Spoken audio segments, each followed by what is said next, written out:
Bonjour et bienvenue à toutes et à tous dans ce nouveau numéro du Journal de l'économie que j'ai du plaisir à vous présenter. On démarre tout de suite avec le sommaire. Le Nigeria entend redynamiser le secteur de l'aviation. Le pays veut concéder l'exploitation de 4 aéroports internationaux à des privés.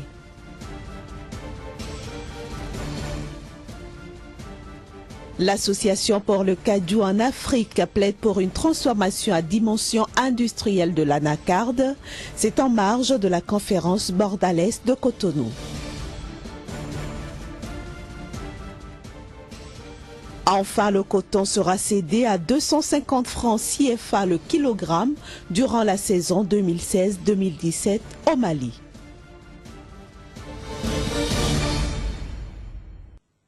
Le gouvernement nigérian a donc décidé de concéder l'exploitation de 4 aéroports internationaux à des privés, une action qui s'inscrit dans le cadre de la première phase d'un important programme de réforme du secteur de l'aviation dans ce pays. Les images. Cette concession d'exploitation de 4 aéroports internationaux intervient dans le cadre de la première phase d'un important programme de réforme du secteur de l'aviation nigérian. Le projet prendra en compte les aéroports de Lagos, d'Abuja, de Port Harcourt et de Kano. La contribution du secteur privé permettra d'améliorer les services dans les aéroports nigérians dont les installations actuelles ne répondent pas aux normes internationales et aux meilleures pratiques de l'industrie de l'aviation. Après cette première phase qui consiste en la mise en concession de ces 4 aéroports, le gouvernement nigérian envisage de prêter une attention particulière à l'équipement en infrastructure et au développement des aéroports nationaux en vue d'optimiser leurs performances. Le président tchadien Idriss Déby Itno entend réorienter l'économie de son pays sur l'agriculture. C'est du moins ce qu'il a déclaré lors du lancement de la campagne agricole 2016-2017. Idriss Déby Itno, qui a placé son nouveau mandat sous le signe du développement du monde rural, a soutenu que l'émergence du Tchad ne peut avoir lieu que si le pays se tourne résolument vers l'agriculture et l'élevage. Cette émergence ne peut, selon le président tchadien, venir du pétrole ni d'autres ressources minières. Et puis le coton malien se négociera désormais à 250 francs CFA le kilogramme durant la saison 2016-2017. Ce nouveau prix en nette hausse traduit la volonté du pays de faire remonter sa production après que la dernière campagne se soit soldée par une récolte de 513 553 tonnes jugées décevantes par les observateurs. Ce nouveau prix représente une augmentation de 13 francs CFA par rapport à la campagne précédente. Cette décision des autorités maliennes démontre une fois de plus leur volonté de faire remonter la production cotonnière du pays après la précédente campagne jugée décevante par les observateurs. L'ambition du Mali est de produire 650 000 tonnes pour la campagne 2016-2017. Pour inciter les producteurs à accompagner le gouvernement dans la réalisation de ce projet, la compagnie malienne pour le développement textile CMDT versera aux agriculteurs un bonus de 2,7 milliards de francs CFA, un montant destiné à la subvention des intrants. Il faut dire que le Mali est le second producteur d'or blanc d'Afrique subsaharienne, derrière le Burkina Faso et devant la Côte d'Ivoire. L'Égypte a instauré une taxe de 900 livres par tonne sur ses exportations de sucre. La mesure vise notamment à atténuer les difficultés que rencontre le secteur sucrier égyptien. Le pays entend en effet conserver sa production sucrière à l'intérieur de ses frontières et donc lutter contre l'hégémonie du sucre importé. Notons que l'Égypte consomme environ 3,2 millions de tonnes de sucre par an, mais produit à peine un peu plus de 2 millions de tonnes. Et puis la conférence sur la libre circulation des biens et le transport s'achève ce vendredi à Cotonou, au Bénin. Au cours de ces assises, l'association pour le Kaju en Afrique, dont le siège est basé à Accra, au Ghana, a plaidé pour la transformation à dimension industrielle de la noix de cajou. Sa présidente Georgette Taraf nous apporte ici plus de précisions sur cette vision de l'organisation. La transformation du cajou a commencé vraiment depuis 2006 en Afrique. Sinon, c'est-à-dire c'était surtout le commerce de la noix brute vers les pays comme l'Inde qui font beaucoup de transformations. Donc l'Afrique a décidé depuis 2006 de se lancer aussi dans la transformation du cajou. Et donc les 10 années que nous allons fêter cette année, cela fera un peu le bilan de la transformation, du niveau de transformation. Est-ce que ça a avancé? Nous sommes partis d'où? Nous sommes où aujourd'hui? Et quelles sont les perspectives? Je dois dire qu'aujourd'hui, la Côte d'Ivoire est un bel exemple que nous devons suivre parce qu'ils ont mis en place beaucoup de lois afin de protéger aujourd'hui le secteur privé. Tous ceux qui sont en train d'investir aujourd'hui dans la transformation du cajou, ils ont un soutien puissant qu'ils attendent du gouvernement. Et le gouvernement ivoirien est prêt à les soutenir. Donc nous aussi, c'est ce que nous espérons de notre gouvernement du Bénin, c'est qu'on nous soutienne, qu'on nous assiste dans la transformation pour que d'ici 5 ans, 10 ans, au moins 50% de la production soit transformée sur le territoire national. Pourquoi? Parce que la transformation du cajou, c'est aussi de la main-d'œuvre qu'elle utilise, ce qui fait reculer la pauvreté. La transformation du cajou, c'est beaucoup d'emplois, donc les populations vont vivre un peu mieux. Je ne dirais pas vraiment, mais elles vivront toujours mieux parce qu'elles ont un gain assuré par le travail qu'elles auront.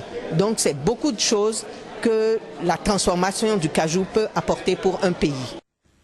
On retourne maintenant sur le salon agricole et financier Agrifinance de Cotonou.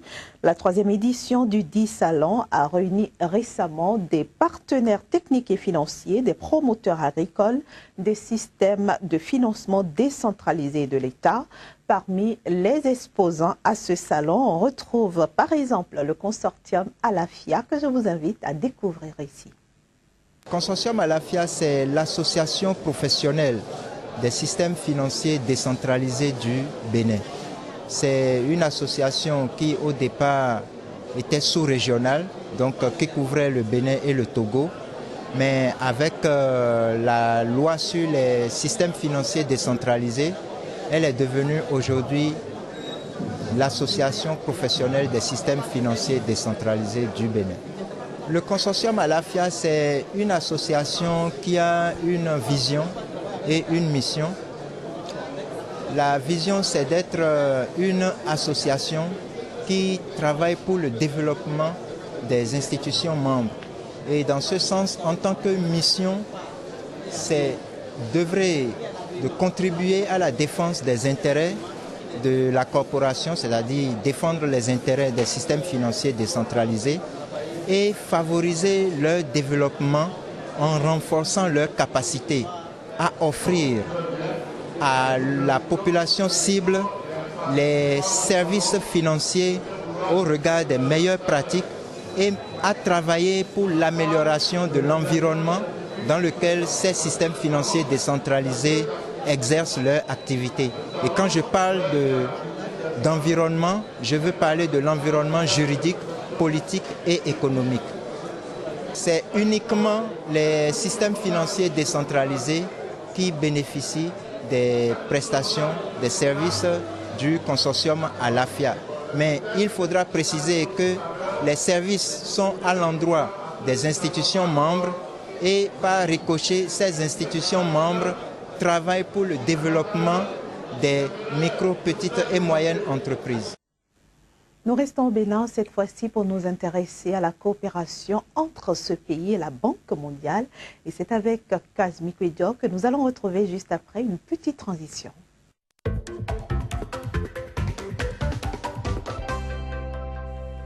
Kazmi Kwedio, bonjour. Bonjour Inès. Alors, une mission de la Banque mondiale était récemment au Bénin, mais pourquoi faire? Pour renforcer la coopération entre l'institution de Bretton Woods et le Bénin, il faut dire en effet que depuis 10 ans, le Bénin a entamé des actions avec cette institution et de plus en plus, l'institution a remarqué qu'il y a certaines failles qui se sont glissées entre l'exécution des projets-programmes. Alors, le Bénin n'est plus donc en odeur de sainteté avec la Banque mondiale et il y avait beaucoup de projets-programmes qui souffrent, qui sont donc délaissés par l'institution de Bretton Woods. Alors, au soir du 6 avril, après son investiture, le nouveau gouvernement de Patrice Talon a décidé de prendre en main les choses en renforçant la diplomatie au niveau de cette institution et bien d'autres encore partenaires qui ont entre-temps déserté l'aide au développement au niveau du pays. Alors, c'est dans ce cadre que le ministre chargé de la planification, Abdoulaye Biotchane, a rendu visite donc à l'institution et pour retourner la pièce de monnaie, l'institution également a décidé de venir au Bénin pour comprendre davantage ce que le nouveau gouvernement, le nouveau président met dans les réformes, mais également dans la collaboration avec le reste du monde. Donc voilà pourquoi la mission a séjourné au Bénin. De façon globale, quels sont les domaines d'intervention de la Banque mondiale au Bénin? Alors, il faut dire que la Banque mondiale travaille sur plusieurs tableaux au Bénin. Il y a la coopération bilatérale déjà. Il y a également l'accès à un certain nombre de secteurs tels que l'agriculture, l'énergie. Il y a également les soins de santé. Il y a l'amélioration du climat des affaires. Il y a l'amélioration également d'un certain nombre de tâches au niveau du pays. Et en plus de tout ça, il y a la coopération entre les privés et donc la banque, notamment dans le cadre de renforcement de l'aide aux microfinances, aux micro et petites moyennes entreprises pour pouvoir disposer de conditions beaucoup plus aisées pour pouvoir exercer. Donc voilà, entre autres domaines, il y a également l'agriculture qui intéresse beaucoup plus la Banque mondiale parce qu'aujourd'hui l'agriculture est le levier par lequel les pays africains veulent atteindre donc la croissance. Il y a aussi le tourisme de plus en plus qui commence par intéresser. Kazmi Kwedio, au terme de la mission que vous avez évoquée tantôt, la Banque mondiale a dit qu'elle est prête à reprendre la coopération avec le Bénin. Sur quelle base désormais? Oui, sur la base de la sincérité, surtout de l'application des réformes, parce que la banque ne travaille que sur des textes de loi. La banque ne fonctionne que sur un certain nombre, dont la crédibilité de l'État. Et je crois que depuis son installation, le gouvernement a manifesté sa volonté désormais d'être crédible vis-à-vis d'un certain nombre de choses, en appuyant déjà une partie de sa dette intérieure et également dette extérieure. Donc voilà par exemple des actions aujourd'hui qui commencent par séduire, qui commencent par plaire. Et il faut le rappeler, Abdoulaye Biotchane, c'est quand même quelqu'un qui a travaillé au sein de ces institutions, qui connaît les rouages et donc forcément il pourra apporter beaucoup au niveau de la diplomatie avec cette institution. Donc vous croyez que ça va redécoller entre les deux parties? C'est pas une croyance, c'est une évidence et donc d'ici à là certainement le Bénin pourra tirer bon profit donc de ce partenariat qui est en train de renaître et certainement les secteurs tels que l'agriculture, l'énergie verront mieux leur capacité renforcée. Merci beaucoup Kazmi Kwedio, merci d'être venu éclairer notre lanterne sur ce sujet. On se donne rendez-vous au prochain numéro? Le lundi prochain certainement. Chers amis téléspectateurs, vous l'avez compris, nous sommes déjà à la fin de ce numéro du Journal de l'économie. Ce fut un plaisir d'avoir passé ces quelques minutes en votre compagnie. On se dit à la prochaine.